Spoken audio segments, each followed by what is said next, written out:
and welcome to Scholars Hub at Home. I'm Julie Lafford, Executive Director for Alumni Engagement at York University. Thanks for joining us today for Building Resiliency Skills. This webinar is part of our Scholars Hub speaker series, which features relevant educational lectures by academics and researchers from York. I want to begin, as always, by acknowledging the land York University campuses are built on. As this event is virtual, and we're not all gathered in the same space, I recognize that the following land acknowledgement might not be for the territory you're currently on. And if that's the case, please take the responsibility to acknowledge the territory you're on and the current treaty holders. As a member of the York University community, I recognize that many Indigenous nations have long-standing relationships with the territories upon which York campuses are located that precede the establishment of the university.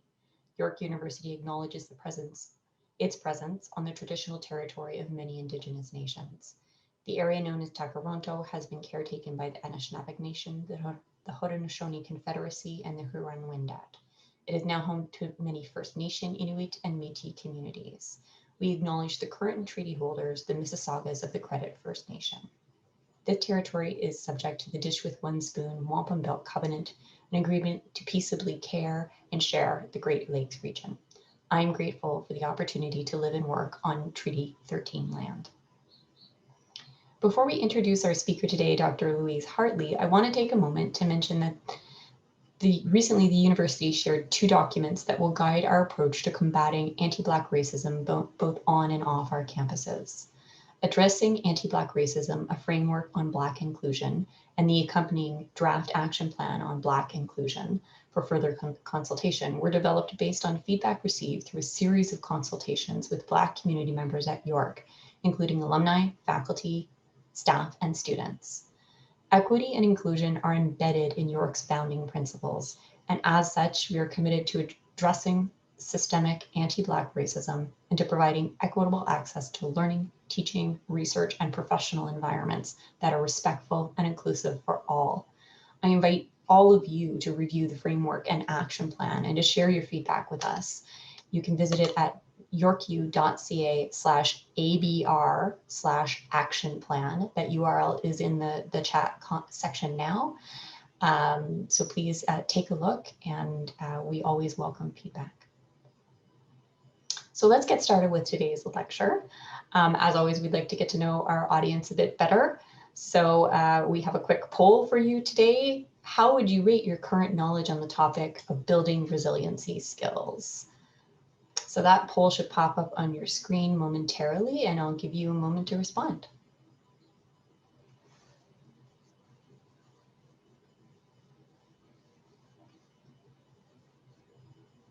There it is.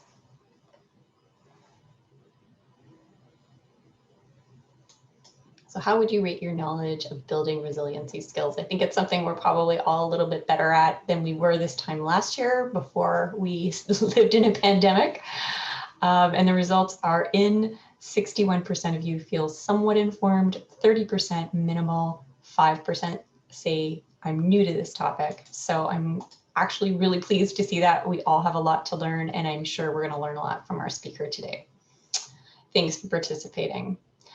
If you need help with a Zoom webinar at any point, feel free to click on that Q&A button at the bottom of your screen and enter your question, and our team is in the background here to help you. The same button can be used to submit questions for our speaker during the Q&A period following the presentation. And for those of you watching live on Facebook, feel free to submit any questions in the or comments through the comment section there, and the team will send them my way for the Q&A portion. So today's talk is titled Building Resiliency Skills, featuring Dr. Louise Hartley, Director of the York University Psychology Clinic. Dr. Hartley is a registered clinical psychologist and holds a corporate coaching certificate. She has expertise in organizational development, which includes both individual and team interventions designed to build healthy, engaged work environments. She is also the mother of 2 adult children and has worked at York for 12 years. So welcome, Dr. Hartley. You can go ahead and turn your video and mic on now. Thank you again for joining us today. It's such a pleasure. Thank you. Okay, thank you, Julie, for that nice introduction. And I'm going to share my screen and we're going to get started. So welcome to all of you out there that I unfortunately can't see, but I'm really happy that you joined. So we're going to get right into it. And because normally I go on a little longer, so I'm going to really try and stick to our half an hour. So what is resiliency? Typically, I bet when most of you think about it, we think about it as typically bouncing back from a negative situation, such as a serious illness, a divorce or separation, loss of a job. But what's really important to know about resiliency, it's the ability to recover, bounce back from, adjust to misfortune or changes in our life. And I just have to say, we people, human beings, we don't like change. I'm going to ask you all to think about, where do you sit when you sit down with your family to eat dinner? And I bet most of us would answer that we sit in the same place every night because we are creatures of habit. And so even when the change is positive, like a promotion at work or a birth of a child, our resiliency skills need to kick in. So when we think about the past year and the pandemic and the number of changes that it has created, our resiliency has really been challenged. So we're working from home. Our children, if we have them, have been out of school, and we've had very limited social contact, just to name a few things.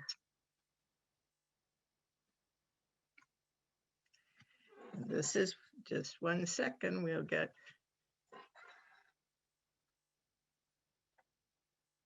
There we go. Okay. So what we have to look at is what happens when we're challenged. It creates stress. And I just want to do a quick 101 lesson about stress. So when we were made many millions of years ago, there were sort of two things that would cause us stress. A Neanderthal would come along and say, Julie, I'd like to live in your cave. Or a saber-toothed tiger would come along and say, Jenny, I'd like to eat you for dinner. And in either one of those cases, what would happen is our adrenal glands would get pumping, and they'd pump adrenaline and cortisol so that we'd duke it out with Julie to see one of us would win the cave, and we'd run really fast from the saber-toothed tiger and hopefully get up a tree and be safe. And then the cortisol the adrenaline would leave our body very quickly, and the cortisol hangs around for a while to make sure that danger doesn't come back.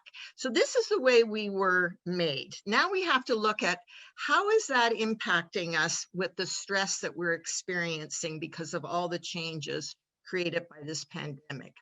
And so I'm going to suggest that many of us are starting to feel something called prolonged duration stress, because the stress just keeps going. I mean, it's like, when is the end in sight? When are the kids really going to be back at school? When am I going to have social contact? And so what happens that we know that we're experiencing this stress is we might start to have problems with middle night insomnia. So we don't have problems falling asleep, but we wake up and then we can't get back to sleep. And of course, if we're not sleeping well, then it can lead to susceptibility to physical illnesses. And ultimately, it impacts our mental well-being. Let's just look a little bit, and you've heard, I'm sure on the media, you've heard that the pandemic is really impacting our mental health. The prevalence of mental health issues in Canada, in any given year, 1 in 5 Canadians will experience a mental illness or an addiction problem. By the time Canadians reach 40 years of age, 1 in 2 of us will have or have had a mental illness. And when I refer to mental illness and addiction, this refers to a wide range of disorders that affect our mood, our thinking, and our behavior. And men tend to have higher rates of addictions, while women have higher rates of mood and anxiety disorders. And because this was done on a week of International Women's Day, I just want to, for the women in our audience, women's mental health during this pandemic. A very large scale study of 10,000 individuals, both women and men, who are living in these countries and a few more smaller ones, Women were 3 times as likely as men to report suffering significant mental health consequences as a result of the pandemic, 27% for women in comparison to 10% for men. And what were these mental health consequences? They were anxiety, they were inability to sleep, they were trouble completing everyday tasks. And the sense of what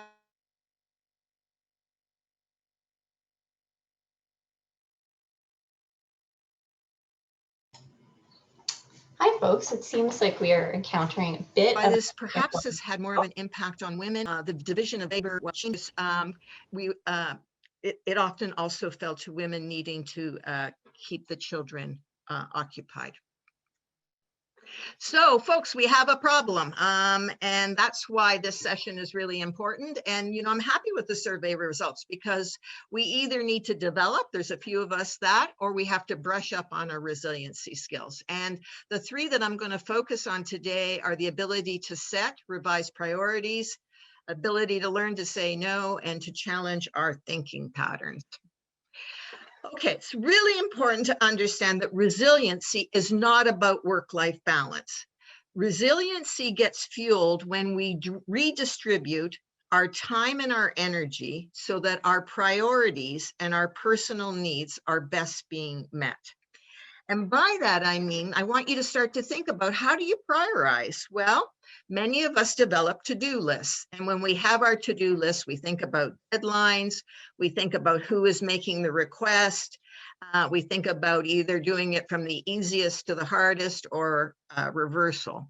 What I want you to do is just take a moment and think about your to-do list. And then I'm going to share mine. And I hope when I share mine, it puts a bit of a smile on your face, because honestly, I think there are times during this pandemic where, if our head wasn't attached to our body with our neck, we might have left it. Well, we wouldn't have left it, might have left it in our bedroom versus wherever we need it, because we're not going anywhere. What's really an important skill to remember at any point in your life is mindful, compassionate breathing. We cannot be anxious when we are paying attention to our breath and really focusing. What's most important is the exhaling breath. So I just want to do a quick exercise. I want you to put your hand on your belly button, hand on your abdomen, your thumb where your belly button is. And I'm going to breathe in to the count of 4, but I'm going to breathe out to the count of 6, because the exhaling breath is very important because it activates something called the vagus nerve, which helps us in the relaxation response. And so we'll just do this a couple of times to make sure that we're all calm watching this. And so I want you to take a deep breath in, 1, 2, 3, 4, and exhale, 1, 2, 3, 4, 5, 6, and just take another breath in, 2, 3, 4, and exhale, 2, 3, 4, 5, 6. Mindful, compassionate breathing is something I want you to keep in your toolbox. Driving, at home, dealing with people, dealing with irate customers. It's a very handy tool to have. What's really important to remember about prioritizing is priorities are relative to one another. What you're saying is at this particular time, activity X is more important for me to do than activity Y. And so one of your resiliency skills that I want you to think about brushing off is, on a weekly basis, thinking about your life as a whole pie. And you've got all these various things that you pay attention to and you give time to. But what I want you to think about is, for this next week, how do I want to adjust the sizes of the various slices to ensure that I have some activities that I'm doing that leave me feeling alive and energized? It is really, you cannot be resilient if you just keep giving and there are no activities that fill you up. And unfortunately, many of us, it sort of leads some sense that I can't fill myself up because that's selfish. Selfishness has got a bad rap. If you don't look after yourself, you can't keep giving to others. And so resiliency requires some activities that leave us feeling alive and energized. We have to remember the message that we used to get when we flew. You've got to put the oxygen mask on yourself first in order to be able to look after others. Now, in order to adjust those pieces of the pie to make sure you've got some time for necessary activities, but also ones that fill you up, some of us have to learn to say no. So I want you to think, when you're asked to do something, how many of us does that yes just pop out of our mouth? Well, if you're that kind of person, the first step is I want you to stop, pause, and think to change that automatic yes pattern. And I want you to think, how does this request make me feel? Because often the feeling that gets activated is a feeling of guilt.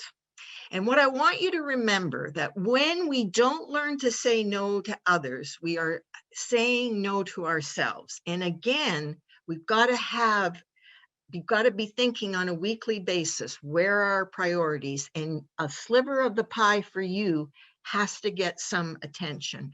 So if you're someone that needs to practice a little bit on saying no, I want you to be very aware that the power of communication does not really come from the words so much as your voice tone and your body language. So that'll help you. If you watch your softness in your voice tone and your body language, it will help you to say that no. Let's look at the various kinds of no. There's a socially polite and definite no. No, thank you for asking. If a friend should ask you to do something and you just don't have time this week to do it. Now, there's the negotiated no. This is possibly useful perhaps in the work context with colleagues. If you do the first part of this, I'll be able to do the second part. Believe it or not, there's a no in terms of trying to manage upward if you happen to be in a job where there's always lots of demands. So my boss gives me an extra task to do, a new task to do. I'm already pulling out my hair. I want to learn to say the following statements. I understand that you need me to complete this new assignment, and I have all these other things to complete. When you use the word and versus the word but, it invites the other person to join you in hopefully a negotiated discussion. So hopefully this would invite my boss to say, well, tell me, Louise, about your other priorities and let me help you sort of reprioritize. And then there is the conditional no, which can be very useful with our family. I can't play with you now. Go pick a game and we can play with that after dinner. So now I want you just to have a little practice, those of you that are parents, with this following scenario. It's 4 o'clock. Your 7-year-old child has just finished school and they want you to assist with homework or to play with them.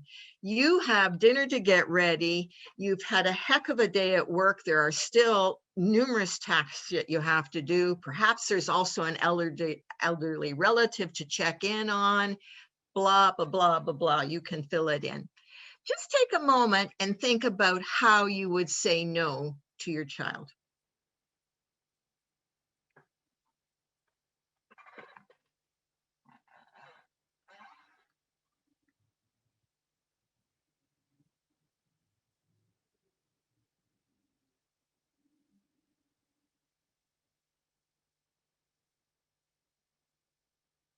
Okay, so let me show you how I would do it.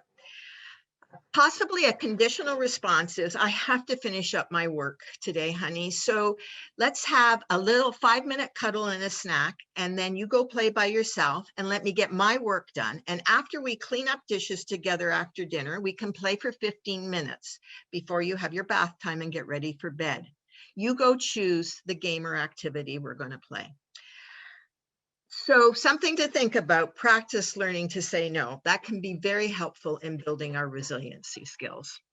Another thing that's very important is to look at life in terms of where we're putting our energy. So this divides life up into a very simple box. There are things in life that we can control. There are things in life that we can't control. We can take action or we can not act.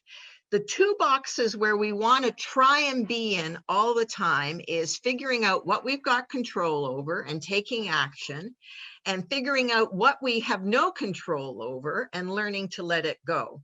Now, one of the things that can happen is the box that we can get stuck in, and I bet many of you have had this experience, is in ceaseless striving.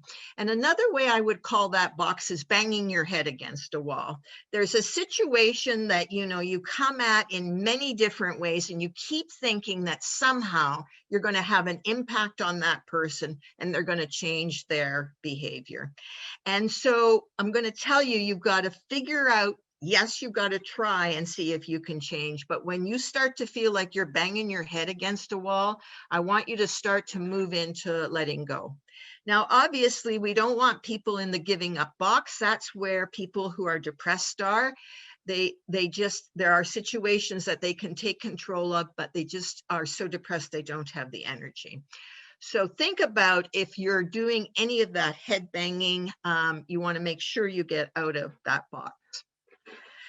So what do I need to learn to let go of? For some of it, it's going to be our expectations on ourselves. We do not have to be super people. Let's set realistic expectations in terms of the cleanliness of the home.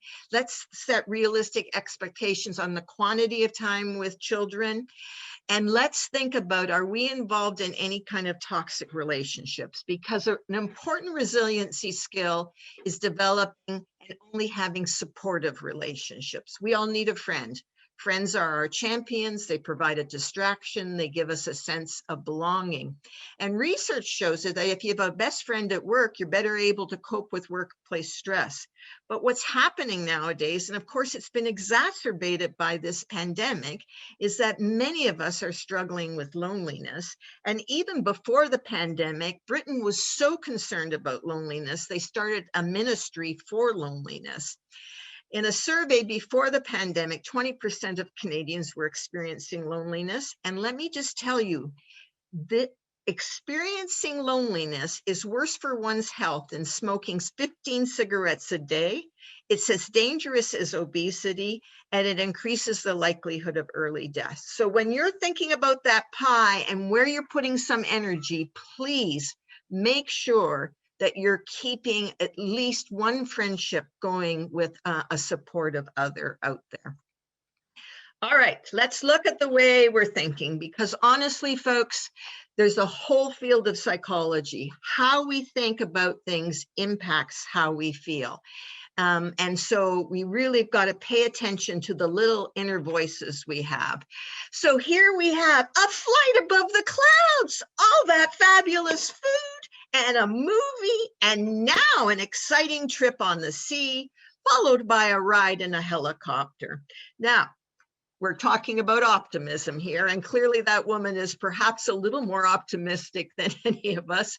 But optimism, being able to see the glass as half full versus half empty, is, the research has shown, it has an impact on our physical health.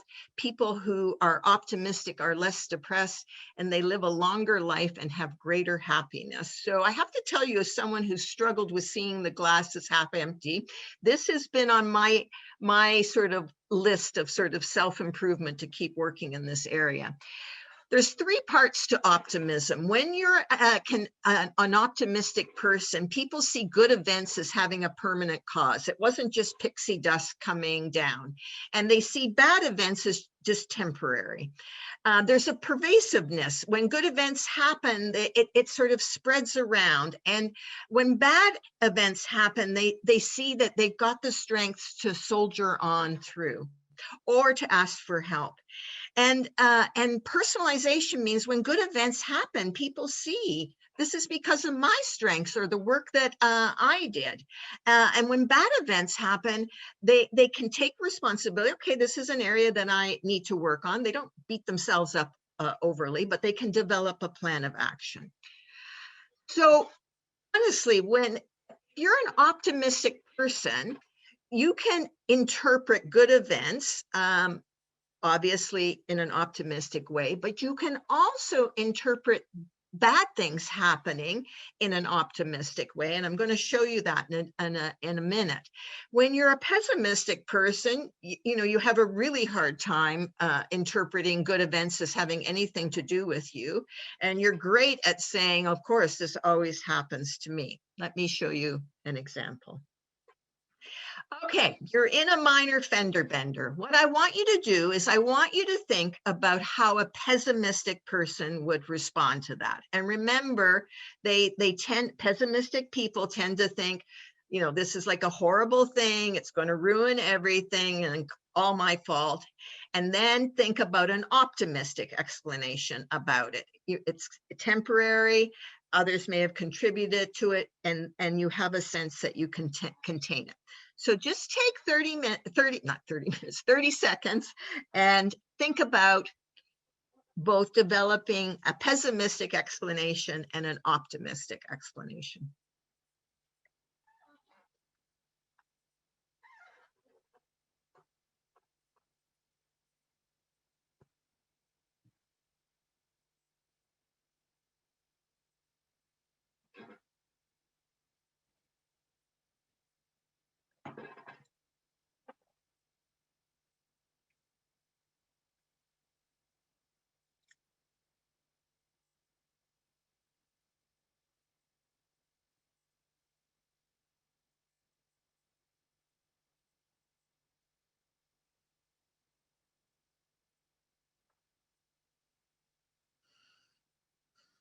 Okay, let's have a look at mine.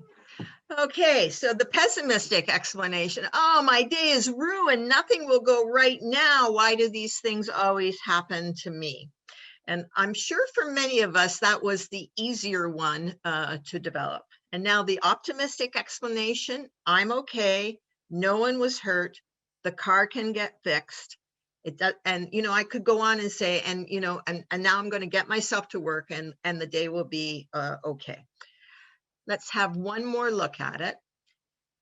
Good event. Your boss gives you positive acknowledgement on a report that you've struggled with. Develop a pessimistic explanation of that and an optimistic explanation.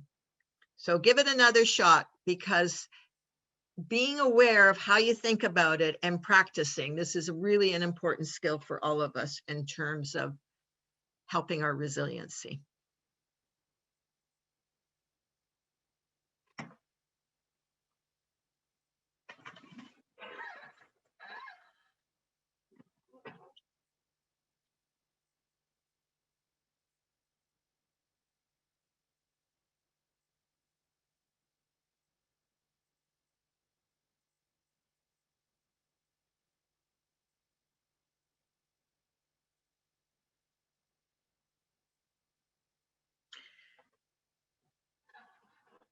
Okay, so let's see how yours compare to what I came up with. Okay, so my pessimistic explanation was, wow, that was lucky. My boss must have been in a really good mood when they read that report. So no ownership, it was just pixie dust coming down. The optimistic explanation, this report was a challenge and I stuck with it, asked for help, and my effort did pay off. So really important to think about where you fall on the optimism, pessimism side of the scale, and to try and start to challenge yourself. If you're more of someone who sees the glass as half empty, to try and develop some of that optimism. All right, so now what I want you to do is, today is Wednesday. I want you to think of 3 things that you have to do by Friday at 5. So for me, I have to finish a workplace budget. I have to give my mother a call to see if she's heard from the doctor about a vaccine. And I have to do the laundry because it's piled up. So I just want you to say 3 things like that to yourself. And I want you to be aware of how you feel as you think about those 3 have-tos.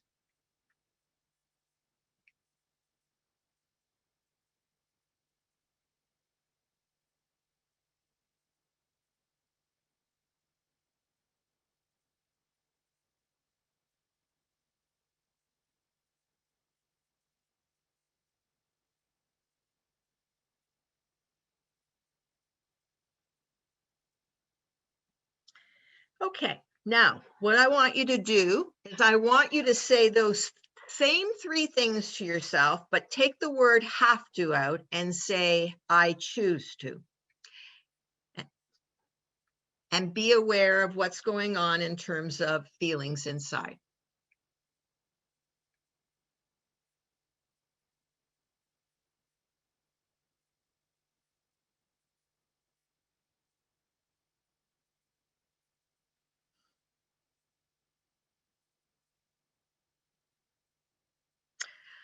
All right, so now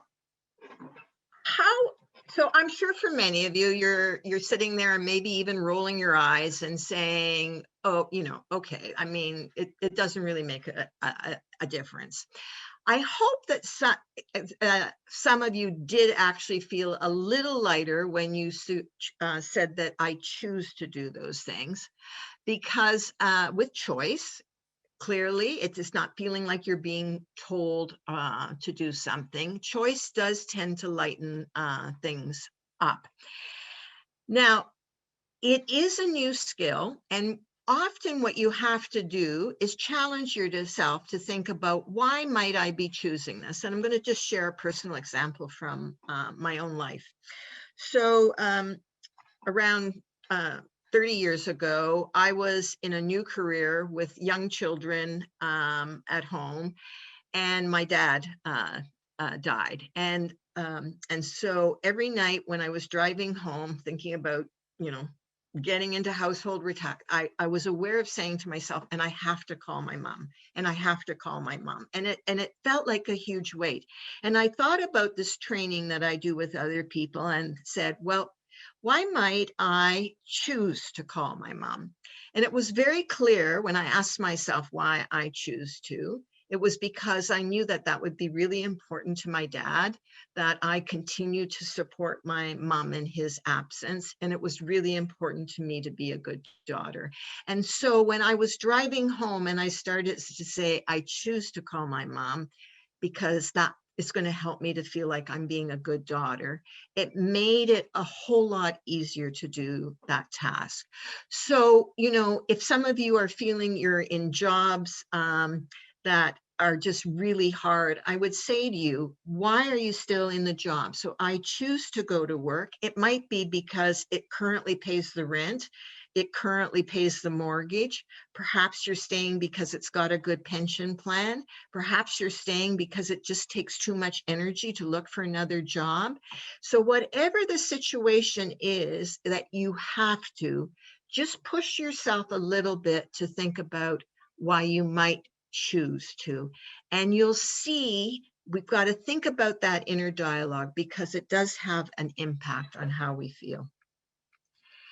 So before I finish up, and this is my last slide, so for those of you that are organizing, I just want to read a little parable to you, and it's called Pebbles in a Jar. A philosophy professor stood before his class and had some items in front of him. When class began, wordlessly, he picked up a large, empty mayonnaise jar and proceeded to fill it with rocks that were approximately 2 inches in diameter, and he filled it right up to the top. He asked the students if the jar was full. They agreed that it was. So the professor then picked up a box of pebbles and poured them into the jar. He shook the jar lightly. The pebbles, of course, rolled into the open space between the rocks. The students laughed. He asked his students again if the jar was full. They agreed that yes, it was.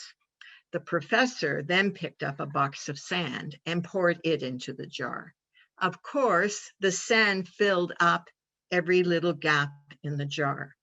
Now, said the professor, I want you to recognize this is your life. The rocks are the important things, your partner, your family, your health, your children, anything that is so important to you that if it were lost, you would be nearly destroyed. The pebbles are the other things in life that matter, but on a smaller scale. They might represent things like your job, your house. And so the sand is everything else. It's the small stuff. If you put the sand or the pebbles into the jar first, there is no room for the rocks. The same goes for your life. If you spend all your energy and time on the small stuff, you will never have room for the things that are truly most important. take care of the rocks first, the things that really matter, and make sure you include yourself into taking care of yourself.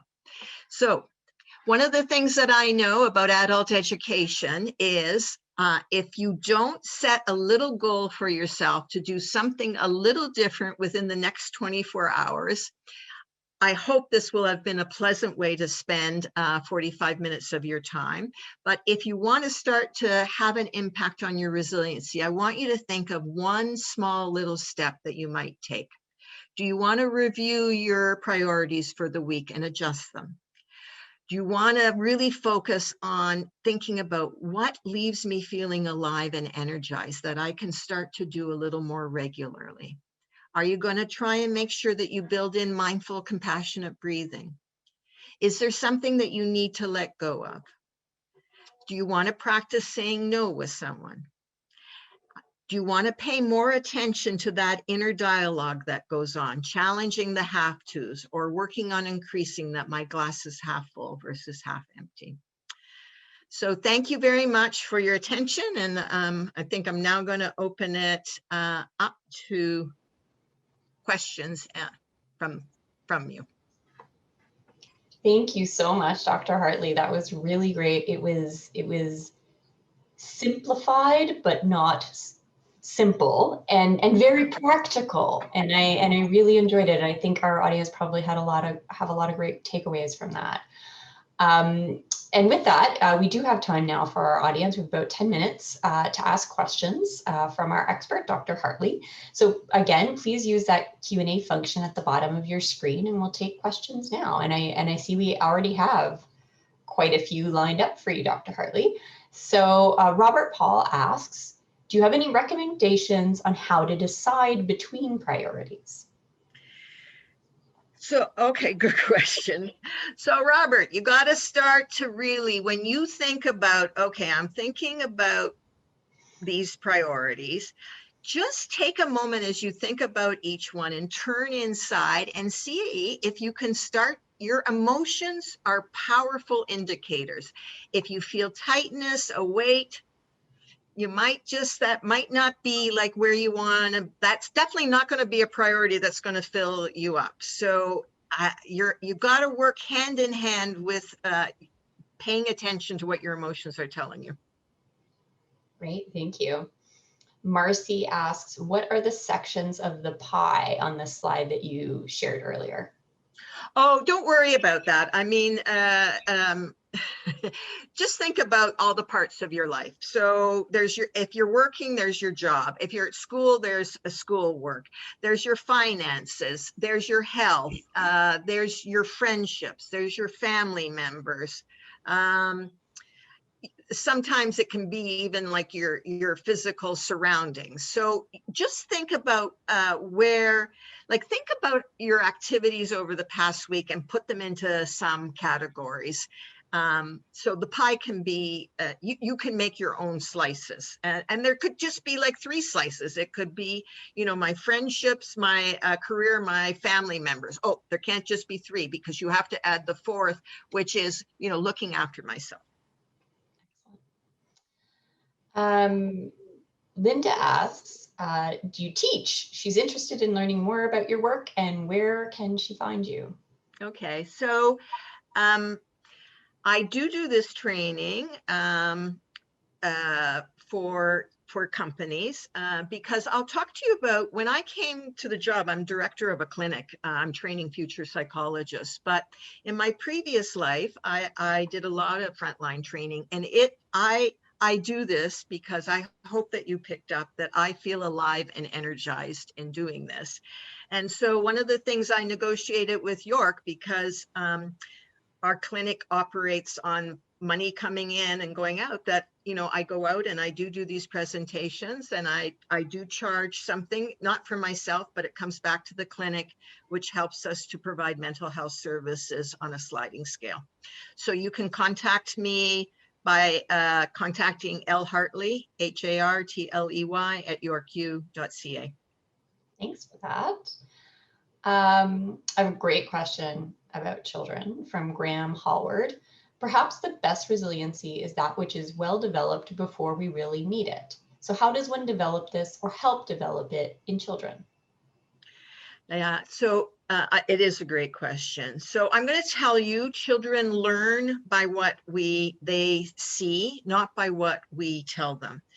So when you say to them, I'm going to put a little sign on my bedroom door because I need some time just to look after myself. There's a very powerful message in that even mummies and daddies require time to do things that they like. That breathing you can do with kids, pushing up pushing up a balloon into the air and then letting it down. So some of these skills are very transferable to practice along with your skills. And also to remember that when you model and show that you make mistakes, mistakes are okay. We have to look at the inner dialogue that we say to ourselves, share it out loud. These are all ways that you can help your children develop resilient skills. Thanks, great answer. Buffy McGregor asks, are our personal values important to our resilience? Yeah, great answer. Great question. Absolutely. So the more that you can live your life in alignment with your values, clearly the easier that life is going to be, and that will help your resiliency stay strong. And so honestly, a challenge can be for many of us is that our jobs or somehow our workplaces sometimes don't always align with our values, and that can sap the resiliency. So so absolutely, as much as possible, make sure that you're prioritizing your time in alignment with your values. Thank you. Sarah asks, how much of being an optimist do you think can be acquired by practice versus due to the genetic lottery? So, I'm not even sure there is a genetic side to it. I would say, if you're feeling that way, we like to blame our genes, but I think we can blame our parents. Maybe we saw it from their modeling. The truth is, it's very learnable. And so really a nice change in psychology in the past 2 decades has been much more, it's called positive psychology. Martin Seligman, if you put in his name, he's got a website where there's all sorts of information about this, of which he's done a lot of research on optimism, but you'll find fun scales and things that you can do some self-evaluations on. So don't give up. It's trainable. And that's coming from someone who, look, you're not going to become like that person in the cartoon, but even if you can shift it a little more, I'm sure it's good for all of us in terms of our health and our mental health. Thank you. So Dr. Hartley, we have time for just one more question, and there are a ton of them coming in. So I'm sorry, audience, we're just not going to get to as many of these as we want to. So Kathleen asks, when there's so much addiction and depression, does that not mean we're trying to fit into a culture which is not working for us? Wow, that's a pretty heavy question. I guess here I will go to, first of all, there are biological bases to mental health and addiction problems.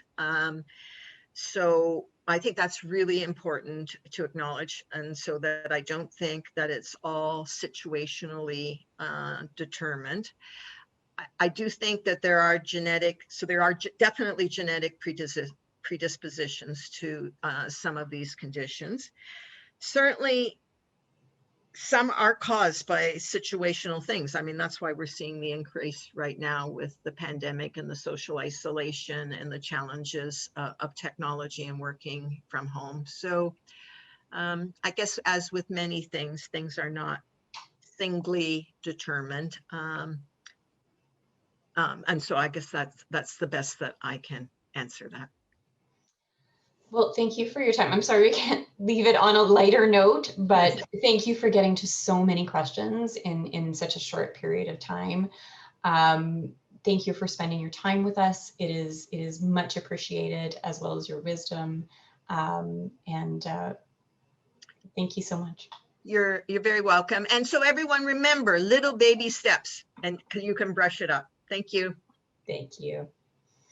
So Dr. Hartley, you can turn your video off now. Before we say goodbye to you in the audience, thanks for taking the time to join us today. You're I have welcome. one last poll question for you. And this question is, how would you rate your understanding of today's topic following this discussion? So that'll pop up on your screen now. Please take a moment to respond. We have so many great lectures in store for you for the rest of the spring, including talks about relationships families have with their children's schools and humanity's ecological footprint.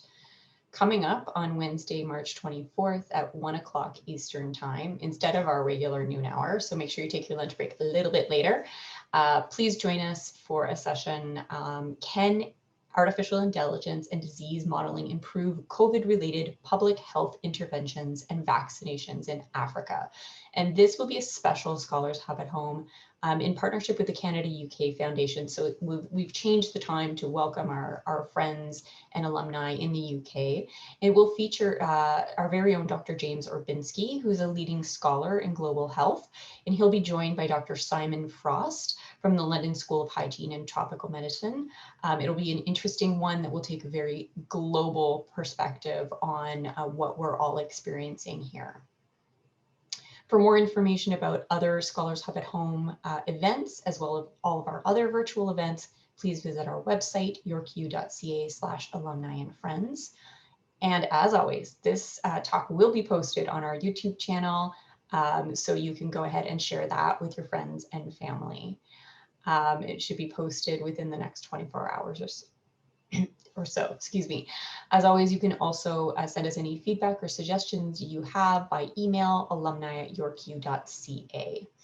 Thank you so much for your time today. I hope that you learned as much as I did, and stay safe and take care of yourself.